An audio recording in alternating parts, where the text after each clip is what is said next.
Hari ini saya mau menyampaikan kepada saudara, kiranya kita semua diberkati dalam waktu yang sebentar ini, ya, mengenai bagaimana kita hidup sebagai pribadi yang sudah diselamatkan Tuhan. Apakah rencana Tuhan bagi kita yang akan kita kejar terus sampai Tuhan Yesus datang, atau sampai kita pulang kepada Tuhan Yesus? Dan apa pula maksud Tuhan sebagai sidang Tuhan di Semarang ini? Saudaraku, tentunya kalau secara badani kita tahu, dulu waktu kecil saudaraku, saya kepingin jadi dokter. Saya berlari terus sampai saya bisa jadi dokter. Padahal saya nggak tahu tuh jadi dokter. Saya pikir saudaraku tamat SD 3 tahun, SMP 3 tahun, SMA 3 tahun, dokter tuh 3 tahun. Nggak tahu ya saudaraku, rupanya lama baru jadi dokternya. Tapi bagaimanapun saya menetapkan hati untuk sampai menjadi dokter. Nah, itu secara badani. Secara rohani ada hidup yang kekal. Ya, kita mulai selamat, ada rencana Tuhan dalam hidup kita. Sebenarnya kalau kita selamat, begitu kita sudah terima Yesus, ya, seperti tadi malam kita KKR, saudaraku, puji Tuhan, saudara sangat berkemenangan tadi malam. Ya, luar biasa. Ya, kami sangat diberkati, jiwa-jiwa diberkati, semua kita diberkati. Jadi kalau jiwa-jiwa itu sudah selamat, terima Yesus, dia sudah lahir baru. Saudaraku, artinya dia sudah memiliki surga yang kekal. Amin. Jadi kalau misalnya waktu dikatakan Tuhan Yesus, ya, mereka menerima Yesus, saya terima Yesus. Sebenarnya kalau mati di situ dan surganya dia. Amin. Tapi kenapa dia tidak langsung mati? Tuhan bisa juga membuat si orang selamat mati. Pokoknya sudah ada rumah di surga. Mengapa tidak langsung mati, tapi kita masih hidup terus? Dan bahkan sepanjang hidup kita, sesudah pun kita selamat, masih ada perjuangan. Kenapa Tuhan berikan? Karena ada maksud Tuhan bagi kita. Sesudah pun kita selamat, ada maksud Tuhan, ada rencana Tuhan. Dengan singkat saya katakan, dulu manusia ini diciptakan Tuhan segambar dengan dia. Ya, Kejadian 1, marilah kita baca, saudaraku. Saya harus mulai dari sini supaya jelas kepada kita mengapa sesudah kita lahir baru kita mengejar apa yang disuruh Tuhan kepada kita sebagai anak-anak Tuhan. Saudaraku, pada waktu Tuhan menciptakan kita, Tuhan ciptakan dulu dunia ini dengan segala isinya, semua sudah baik. Hari terakhir dia ciptakan manusia. Amin. Kejadian 1:26, berfirmanlah Allah, baiklah kita menjadikan manusia menurut gambar dan rupa kita, supaya mereka berkuasa atas ikan-ikan di laut, burung-burung di udara, ternak seluruh bumi, atas seluruh bumi, atas semua binatang melata yang merayap di bumi. Maka Allah menciptakan manusia itu menurut gambarnya, menurut gambar Allah diciptakannya. Dia laki-laki dan perempuan diciptakannya mereka.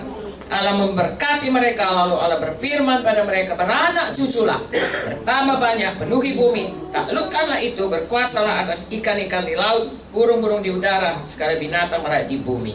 Jadi kita, manusia pertama diciptakan berkuasa di bumi, segambar dengan Tuhan, berkuasa di bumi dan beranak cucu, memenuhi bumi.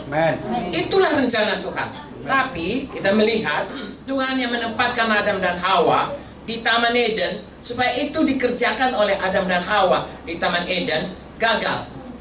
Karena Adam dan Hawa berdosa, diusir dari Taman Eden. Lalu kemudian manusia jatuh kepada dosa, bahkan bertambah hari bertambah jahat, saudaraku. Tapi Tuhan sudah menubuatkan nanti akan datang penebus.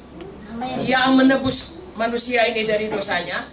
Setan, saudaraku, ya, berhasil, saudaraku, membuat Yesus disalib. Tetapi oleh karena dia menyalibkan Yesus, kita semua diampuni, kita semua selamat. Itulah dinubuatkan Tuhan, dan itu jadi sesudah sekian tahun. Mengapa sesudah demikian, sesudah kita dibebaskan daripada hukuman dosa, lalu kemudian kita diselamatkan Tuhan Yesus, Tuhan masih menaruh kita di sini karena Tuhan mau memulihkan kembali manusia ini supaya kita berubah hari pas hari menjadi seperti Yesus, supaya kita kembali berkuasa. Sebabnya kita mengusir setan dalam nama Yesus, setan mesti pergi. Kalau dulu, saudaraku, sebelum selamat kita tidak bisa mengusir setan. Ya, kita tidak bisa berdoa dalam nama Yesus, tidak ada kuasanya. Sesudah kita selamat, Tuhan pulihkan kuasa itu. Dan kemudian, saudaraku, untuk itulah saya dan saudara ada di dunia ini. Mengapa? Karena Tuhan Yesus sudah di surga, kita di dunia ini dipakai Tuhan untuk menjadikan maksud Tuhan itu genap di dalam dunia ini. Saya dan saudara dipakai Tuhan supaya kita semuanya menyelamatkan jiwa-jiwa, lalu seperti Pendeta Agung mengajari mereka sehingga mereka berubah menjadi seperti Yesus, lalu mengajari mereka supaya hidup mereka berkuasa. Mengajar dan kemudian mengajak semua jiwa-jiwa untuk Pendeta Agung supaya bertambah banyak anak-anak Tuhan. Jadi saudara lihat rencana Tuhan itu, itulah yang harus kita genapi dalam hidup kita sebagai pribadi dan sebagai kesatuan di dalam gereja lokal. Karena Tuhan walaupun dia di sorga, dia mengatakan kita ini ada banyak perbuatan Tuhan. Gerejanya dikatakannya sebagai tubuh Kristus, sebagai keluarga Allah, sebagai bait Allah. Haleluya. Kalau ditinjau dari tubuh Kristus, berarti begitu kita selamat, saya dan saudara dimasukkan dari bahagian tubuh. Saya menerangkan kepada saudara, ya, sebagai dalam bidang kesehatan kami, Pak Widodo juga, ya, kalau namanya tubuh, tidak ada tubuh ini yang tidak berfungsi. Mulai dari rambut sampai ke telapak kaki. Saudaraku, rambut ini, kalau saudara lihat ini, saudaraku saya, rambut saya, ya, sebentar nanti bisa disasa, ya, sebentar nanti bisa di bonding apa segala macam. Sepertinya adalah supaya kita cantik, sebenarnya bukan. Maksud yang utama daripada rambut adalah sebagai bantalan. Kalau saudara jatuh, saudara nggak langsung retak kepalanya. Rambut ini bantalan, ya, begitulah Tuhan baiknya. Haleluya. Ini alis saya ini kayaknya ya bisa ditaruh cantik, bisa melengkung supaya saya lebih cantik.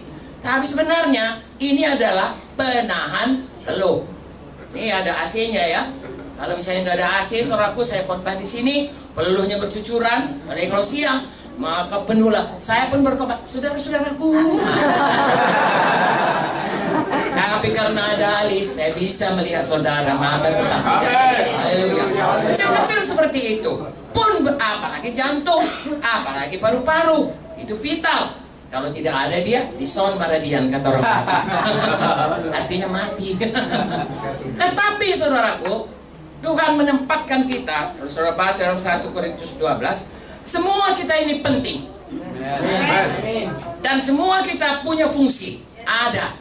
Ya, mulai dari menyapu gereja, saudaraku, membuka pintu, kalau ada hilang kuncinya, nggak bisa kita kebaktian di sini. Ya, kalau tidak disapu, saudaraku, semua kita akan bersih-bersih karena berdebu semuanya. Tetapi ada juga yang, misalnya Pak Widodo, kalau dia nggak ada, kita tadi nggak bisa kebaktian, ya, sama sekali tidak bisa. Semua itu ditaruh Tuhan dalam satu tubuh dan semua ada fungsinya. Amen. Dan siapakah yang memberikan kepada kita kemampuan untuk itu? Begitu kita lahir baru, ada Roh Kudus dalam kita. Roh Kudus akan memberikan kepada kita masing-masing kemampuan, karunia-Nya, supaya setiap kita, seperti kalau tangan saya bisa bergerak, bisa memegang, kalau kaki saya bisa jalan, kalau mulut saya bisa bicara, kalau mata saya bisa melihat. Begitu juga kita. Semua saudara ada fungsi dalam gereja Tuhan GKI Semarang.